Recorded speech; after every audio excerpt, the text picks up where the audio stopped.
se pongan la mano en el corazón y piensen un poquito en nosotros. Yo sé que hay mucha gente que ya entró, pero hay mucha gente que también quedamos por fuera. Es que en los últimos días miles de venezolanos han llegado a nuestro país con la esperanza de cruzar. La migración se ha convertido en uno de los temas más urgentes y complejos de nuestra época. Cada año, millones de personas cruzan fronteras en busca de seguridad, oportunidades o simplemente una vida digna. Y detrás de cada uno de esos viajes existe un entramado de leyes, instituciones y decisiones gubernamentales que definen quién puede entrar, quién puede quedarse y bajo qué condiciones. A eso le llamamos política migratoria, el conjunto de normas y acciones que un país implementa para regular el movimiento de personas en su territorio. En México, esta política se rige bajo principios como el respeto a los derechos humanos, la no discriminación y la protección de la niñez. Instituciones como el Instituto Nacional de Migración, COMAR, y la Secretaría de Relaciones Exteriores son las encargadas de asegurar quienes cruzan por el territorio nacional y también que sean tratados con dignidad, al mismo tiempo que se mantiene el orden y la seguridad en las fronteras. Pero al norte, del otro lado de la frontera, la historia es muy diferente. En Estados Unidos, la política migratoria ha sido moldeada por cambios políticos, tensiones sociales y preocupaciones de seguridad nacional. Desde las primeras leyes del siglo XIX hasta reformas modernas como la Ley de Reforma y Control de la Inmigración de 1986, la política migratoria ha influido directamente en la vida de millones de personas, especialmente en quienes buscan asilo, trabajo o residencia impermanente. Hoy, Estados Unidos está implementando nuevas medidas que endurecen aún más el proceso migratorio, un examen de naturalización más fácil, una tarifa de $1,000 para permisos humanitarios, cambios en las visas agrícolas y la aplicación estricta de leyes como la Laken-Riley, que obliga a detener migrantes acusados de ciertos delitos. Estas medidas, que comenzaron a entrar en vigor desde octubre de 2025, forman parte de un proyecto político más amplio que promete transformar por completo el sistema migratorio estadounidense hacia 2029. Los efectos ya se sienten a nivel local y global: comunidades migrantes con mayor miedo a la detención, presiones económicas en sectores como la agrícola y un aumento de la carga para países de tránsito como México. Este reportaje busca entender qué hay detrás de estas decisiones, cómo funcionan las políticas migratorias en ambos países y, sobre todo, cómo afectan a las personas que todos los días se juegan la vida en el camino.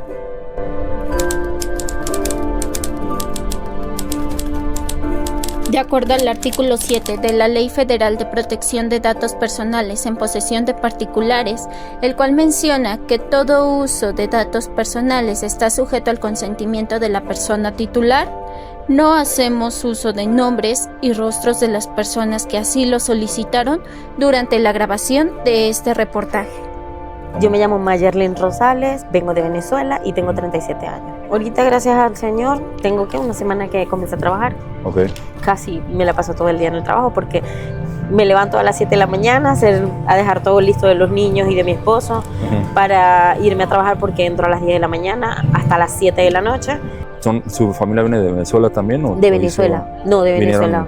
¿Quiénes son? ¿Son usted, su esposo? Mis dos hijos y mi esposo y mi persona. Somos cuatro integrantes. ¿Son 4 en total que vienen desde Venezuela? Desde Venezuela. ¿Por dónde nos vinimos? Por el Darién.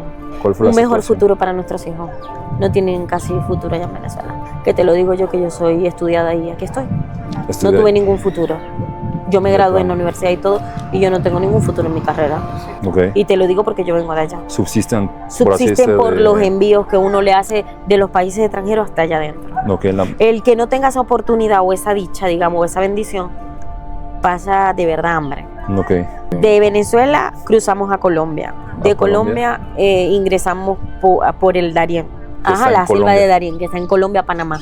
De Panamá cruzamos a Costa Rica. Gracias a Dios, lo que fue desde Panamá hasta acá, hasta Guatemala, fue en auto. Básicamente nos bajamos de una buseta para subirnos en otra.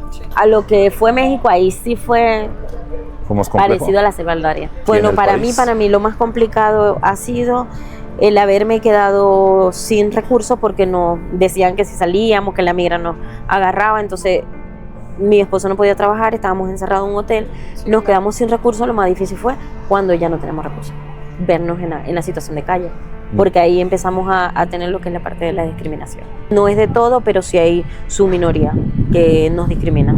Bueno, yo en Venezuela era enfermera profesional en un pediátrico de enfermedades pediátricas, o sea, todo era pura pediatría y eran enfermedades especiales. Son como cáncer, osteogénesis imperfecta, así, enfermedades de ese tipo. ¿Y ahorita el trabajo que ejerce es aquí en la de vendedora? ¿De vendedora de heladería? Gracias a Dios, por medio de un asesor que nos viene mucho al campamento a visitarnos, es mexicano. Él nos ha ayudado con lo que es la parte de la Comar. ¿De la Comar? Y estamos en ese proceso, y lo que es la parte de migración, porque la Comar tiene un proceso y migración tiene otra. Es un poquito complicado porque sí es largo el proceso, muy largo. Yo estoy desde abril con el proceso y todavía sigo firmando, yendo cada 10 días a la Comar a firmar. Son 7 meses ya de lo que lleva. Del proceso. Tengo mi CUR, pero es una CUR provisional que se vence en 6 meses. Venezuela vive desde hace más de una década una crisis estructural que combina colapso económico, hiperinflación, represión política y escasez de alimentos y medicinas. Este deterioro ha provocado un éxodo masivo. Millones de venezolanos han abandonado su país en busca de estabilidad. Según reportes de ACNUR y la OIM, la diáspora venezolana supera los 7 millones de personas, entre migrantes, refugiados y solicitantes de asilo. Además, muchos de quienes migran enfrentan rutas peligrosas. Algunos cruzan la selva del Darién para llegar a Centroamérica, exponiéndose a violencia, extorsión y tráfico de personas. Este éxodo no solo tiene un carácter humanitario, sino también una dimensión política. La migración ha sido aprovechada para consolidar redes y como mecanismo en el poder interno. También hay un costo para Venezuela. Además de población, se va el capital humano, talento y fuerza laboral. Este fenómeno contribuye a debilitar las instituciones y agravar la crisis. En ese sentido, el éxodo es parte de un drama que trasciende fronteras. No solo es una crisis nacional, sino regional, y México se ha convertido en una pieza clave de ese movimiento histórico. En México, la migración irregular marcó un récord en 2023. La OIM reportó 782.176 eventos de personas en situación migratoria irregular, lo que representa un aumento del 77% respecto a 2022. Dentro de ese flujo, los venezolanos destacan. Son una de las nacionalidades más numerosas. De hecho, en 2023, se registraron 222.994 eventos de migrantes venezolanos, irregulares según la OIM. Y en 2024, la tendencia se aceleró. La Unidad de Política Migratoria reportó 240.780 eventos de venezolanos irregulares, solo entre enero y julio. En el primer trimestre de 2024, 89.718 venezolanos fueron reportados en situación irregular, lo que representa un incremento del 324%, comparado con el mismo periodo del año anterior. Además, estos venezolanos representaron casi 25% del total de migrantes irregulares detectados en ese periodo. En cuanto al perfil demográfico, durante el segundo trimestre de 2024, el 63% de los eventos irregulares correspondieron a hombres adultos, el 25% a mujeres adultas y el 12% restante a niños y niñas. Ese trimestre, abril a junio de 2024, fue el más alto registrado por la OIM hasta ahora. 361.549 eventos irregulares, cifra récord. Además, aunque Venezuela es un origen muy relevante, en términos globales, los migrantes provienen de diversos países latinoamericanos. Pero la proporción sudamericana ha crecido. Más del 52% de los eventos irregulares entre enero y julio de 2024 vinieron de América del Sur. Por otro lado, según el Observatorio de Migración Internacional, México tiene en su territorio a más de 111.000 migrantes venezolanos, como parte del stock migratorio permanente. También es relevante que, aunque muchos llegan de forma irregular, no todos buscan seguir hacia Estados Unidos. En 2024, casi 29% de quienes entraron irregulares ante el INM eran venezolanos.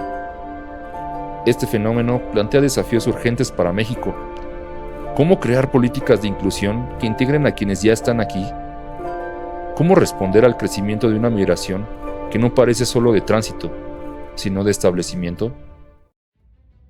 En el 2023. 2023, entonces van 2 años. O ha sido, como te explico, ha sido verbal, ha sido también de gesto, de acto de golpearnos, no, pero sí verbal, sí verbal, hasta con mis niños. Al principio cuando mi hijo empezó, el grandecito, tengo 2, comenzó, tuvo una discriminación que un niño le dijo que se fuera para su país. El niño en palabras groseras mexicanas. Okay. Y le aventó el pupitre. Gracias a la escuela donde ellos asisten, han sido con nosotros de verdad. Es la escuela que nos ha dado más apoyo, porque al principio no nos aceptaban. Nos decían, si no tienen la CUR, no te aceptamos. ¿Y cómo vamos a tener la CUR? Si para nadie es un secreto que somos emigrantes. O sea, aquí es la Venustiano Carranza, para entender la entrevista. Aquí te vas a conseguir con venezolanos, con colombianos, con haitianos, con guatemaltecos, con hondureños. El 70% es venezolano. No estoy planeando quedarme en México, ya estoy en el proceso, como te dije, con la Comar. A Estados Unidos, ya como dice el dicho, el sueño americano ya se acabó. ¿Nos puedes explicar el CBP-1, se llama? Era el programa para darnos, hacías un registro con todo el grupo familiar o si no era el grupo familiar, podría ser el grupo con el que llegaste. Y tú pasabas a Estados Unidos, ellos te hacían una pequeña entrevista, entrabas, tenías que poner la dirección a donde te iban a recibir, qué países cruzaste también te pedían. Entiendo. Te daban un plazo de 2 años, pero durante esos 2 años tú tenías que movilizarte si querías seguir en Estados Unidos. La familia, dejar a la familia atrás. ¿La familia? Eso es feo, muy feo. Pero tengo a mi mamá, tenía a mi papá, tengo a mis hermanas, toda mi familia está allá en Venezuela. Ese es el ver crecer a tu sobrino, el ver las fiestas familiares y uno no estar allá. Bueno, ya para terminar la entrevista, sabemos que como mexicanos igual decimos mucho de cómo nos tratan los gringos, cómo nos tratan los estadounidenses, ¿no? Cuando estamos en Estados Unidos. ¿Usted qué le diría a la gente mexicana que entienda sobre los migrantes que vienen de Sudamérica o Centroamérica? ¿Qué es lo que quisiera que entendiéramos? Que no todos somos malos y todos no nos movilizamos de nuestro país por gusto o por placer, porque el que migra es porque tiene alguna necesidad. Y casi siempre la mayor necesidad de todo ser humano que migra es darle como un mejor futuro a sus hijos, en su mayoría. A su familia, ¿no? En su mayoría.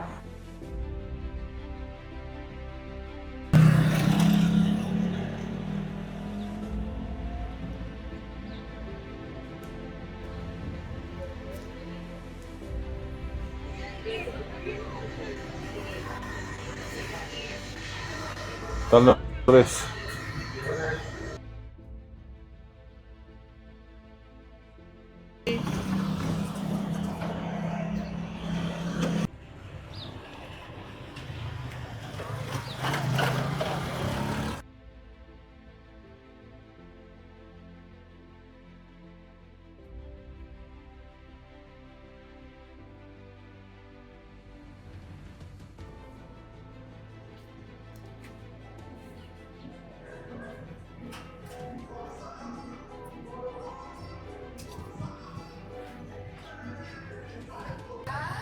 Buenas tardes.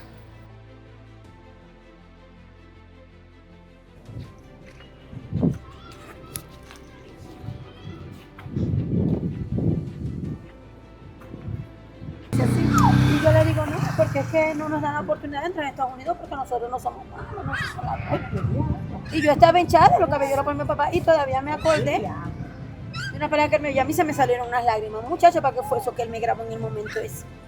La rata esta venezolana llorando y se la creí, dice el meme, ¿sí? Mira, y la Maye cuando lo vio, me pasó el meme.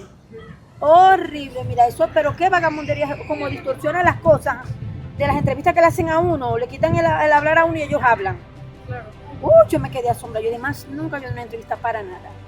Otra cosa, lo agarran tan mal que vienen para acá y van a la empresa de ustedes mismos, porque en verdad yo estoy consciente de que no nos quieren. Ustedes los mexicanos no nos quieren. Sean estudiantes, sean esto, sean lo que sean. ¿Y sabéis qué hacen con lo que nos llevan de aquí? El material que ustedes se llevan de aquí, lo llevan para la policía, porque lo he visto, lo llevan para la alcaldía, hacernos peso a nosotros. Primero porque vivimos en la plaza, porque estamos aquí, porque somos inmigrantes. De aquí se llevaron una entrevista también unos muchachos, que aquí la trajeron después, porque aquí hicieron la reunión y yo fui, miré. Y la misma entrevista, que los muchachos eran las mismas palabras, decían que hasta cuándo los inmigrantes, porque ustedes hablan así como estos pendejos, 2 años viviendo aquí, ¿qué se creen? Dueños de la plaza, ¿qué se creen? O sea, todo lo distorsionaron otra vez. O sea, ya lo he visto 3 veces. Me ha pasado que yo quedo así como que... ¿Cómo se llama? ¿Usted? ¿Cómo se llama su nombre? ¿Cuál es? No te lo voy a decir, mi amor. La señora... Yo hablé antier, le había comentado la situación que queremos hacer como de campaña y me dijo, pues es que lo más que puedan decir es que les da pena, pero bueno, no sabía la situación la que me está comentando. No es que nos dé pena, sino que ya vamos a hablar. Estamos cansados. Sí, Sí, es cansancio, ¿no? De que los agarran Le hacen dado el respeto que como tal merecen. Claro, pues si no las entrevistas, ¿cómo van a hacer? No ven, no van a hacer mules, no van a tratar de rata. Pues es que independientemente de las nacionalidades, o sea, el respeto ¿Es en la Casa Azul? Ajá, ¿y dónde está sonando eso ahí? ¿Qué opinión tiene sobre los migrantes que residen en México? No, pues tienen que venir aquí y aportar, ¿va? Trabajar y acoplarse a la cultura mexicana. Venir a trabajar y no a hacer maldades. ¿Qué opinión tiene sobre los migrantes que residen en México? Pues ninguna, y todas se quejan. O sea, que sí son bien recibidos. Una segunda pregunta. ¿Cree que los migrantes contribuyen positiva o negativamente a la economía de nuestro país? Negativamente, por muchas cosas. Gente que se queja, que les das asilo y todas se quejan, ¿no? ¿Cree que los migrantes contribuyen positiva o negativamente a la economía de nuestro país? Pues sí, positivamente porque invierten. ¿Siente que la presencia de los migrantes afecta la seguridad de su colonia? Pues no, porque pues no hay muchos migrantes, ¿va? ¿A usted no le afecta? No me afecta, ¿no? Pero en el centro sí, porque ahí en el centro suben las cosas y los productos. Y bueno, la última pregunta sería, ¿qué mensaje le daría a una persona migrante que llega a México? Pues que trabajen y le echen ganas y pues se acoplen a la cultura de México y respeten a los mexicanos también, mexicanos y mexicanas, que los respeten y se lleven bien, ¿va? Y pues vengan a trabajar. ¿Siente que la presencia de los migrantes afecta la seguridad de su ciudad o colonia? En ocasiones sí, ¿por qué? Porque se prestan para que les paguen y a drogarse, y mientras les den droga y comida y techo, hacen lo que quieran. Que lo hacen por asilo, ¿no? Exacto. Y nuestra última pregunta sería, ¿qué mensaje le daría a la persona migrante que llega a México? Que dé gracias, que lo recibimos con los brazos abiertos, nada más. ¿Qué opinión tiene sobre los migrantes que residen en México? Pues en general creo que todos los migrantes de cualquier parte del mundo y en cualquier país pues tienen el derecho a ejercer eso, ¿no? La migración. Entonces, pues siempre y cuando sean personas de bien, pues todo bien. ¿Crees que los migrantes contribuyen de manera positiva o negativamente a la economía del país? Definitivamente repercute en algún polo. La verdad es que no sabría decir si en lo positivo o en lo negativo.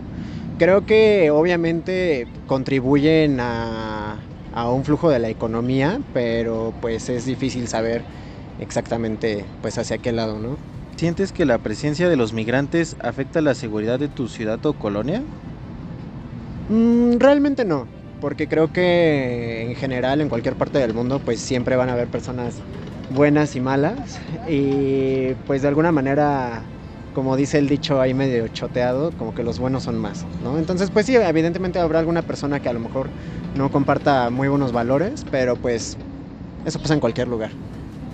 Y nuestra última pregunta sería, ¿qué mensaje le darías a una persona migrante que llega a México? Pues nada, mucha suerte dependiendo de su contexto. Obviamente si viene saliendo de una situación en la que su país pues lo obligó a salir de ahí por X o Y razón, pues bienvenido, que haga las cosas lo mejor posible. Y pues creo que en México en general somos personas muy cálidas y abiertas y recibimos a la gente con los brazos abiertos, ¿no? Entonces pues creo que en general se pueden encontrar con ese tipo de gente y pues nada, eso. Gracias, amigo. ¿De qué? Vale, muchas gracias.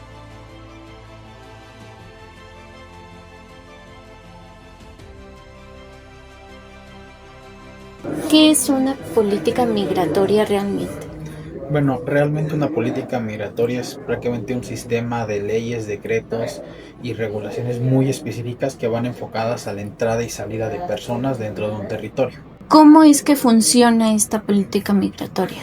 Principalmente funciona porque hay varios tipos de controles, como por ejemplo los controles legales o normativos son acorde a las leyes que se emiten para regular los requisitos de entrada, qué documentaciones te piden visa, no te piden visa, ante qué instituto hay que regular este tipo de cosas. Digamos que así es como funciona. Ah, ok, o sea, depende de cada país y de cada situación, sí. Requisitos. Hay países que son muy laxos, que literalmente te dicen no ocupas visa, Solamente necesitas un trámite en el aeropuerto o en el cruce fronterizo, necesitas apuntarte, dar ciertos datos y decirme dónde vas a alojarte durante tanto tiempo si eres turista, vienes a trabajar, pero es muy laxo. Hay otros que literalmente te dicen, tienes que, antes de que tan siquiera trates de entrar, tienes que avisarme con tanto tiempo de anticipación, ir a mi embajada, presentar documentación y decirte, y ahí yo te diré, después de un proceso exhaustivo de revisar tus antecedentes penales, tu procedencia y todo, si eres apto para entrar a mi país o no eres apto. ¿Qué propósito tiene tener esta política realmente? Esta política realmente lo que trata es una cosa muy sencilla, y esto deviene de una cuestión que lo vemos en el mercado de cualquier país, ¿no? En finanzas. Es la demanda que pueda haber por un excedente de personas que tenga dentro de un territorio. ¿Por qué? Porque al final y al cabo en muchos países el Estado es el que proporciona ciertos bienes y servicios. Entonces, si tiene mucha población que no logra controlar, que no sabe cuándo llegó, que no entiende, que a lo mejor sus filtros migratorios son muy laxos y le están demandando más servicios públicos, esto a la larga va a tener que incentivar una deficiencia del Estado para garantizar esos servicios públicos mínimos contra una población que le está exigiendo cada vez más y que sigue aumentando. Entonces digamos que es un control necesario para mantener un equilibrio dentro de un país entre lo que el Estado puede proporcionar y las personas que hay para que les proporcione esa calidad de vida. ¿Y se podría decir que es como un control económico?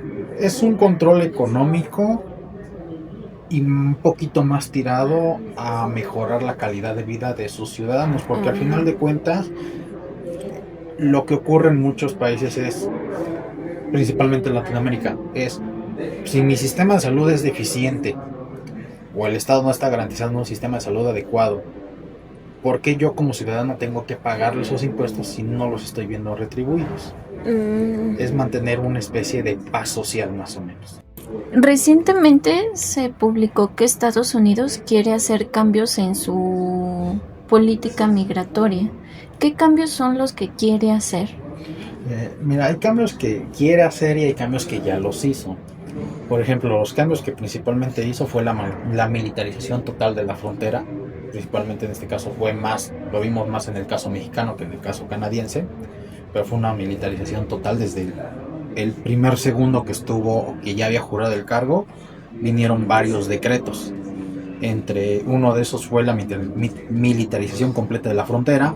El segundo decreto fue de que ahora, si eras solicitante de un asilo o refugiado político y solicitabas a Estados Unidos, antes funcionaba de que, entra a Estados Unidos, te pongo una especie de protección especial, yo te doy la residencia, yo te digo el lugar, vas a estar vigilado por mi policía, por mi guardia, pero ya después vemos lo de tu estatus migratorio y lo de tu asilo. Ahora es completamente diferente. Ahora no vas a pisar suelo norteamericano hasta que yo no te diga que lo puedes pisar.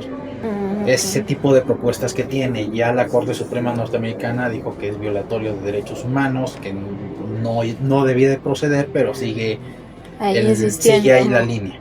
¿Y cómo podrían afectar todos estos cambios tanto a nivel local, o sea, Estados Unidos, los primeros estados de la República, como a nivel global? A nivel global termina creando un efecto dominó. Otros países que antes, digamos, por un acuerdo como de amistad y fraternidad te decían, de Estados Unidos no me pide a mis ciudadanos visa, yo tampoco se los voy a pedir. Pero ahora completamente es al revés, como Estados Unidos le pide a mis ciudadanos visa, yo le voy a pedir a los norteamericanos visa. Y eso indudablemente termina decayendo en que frene un poco el turismo internacional.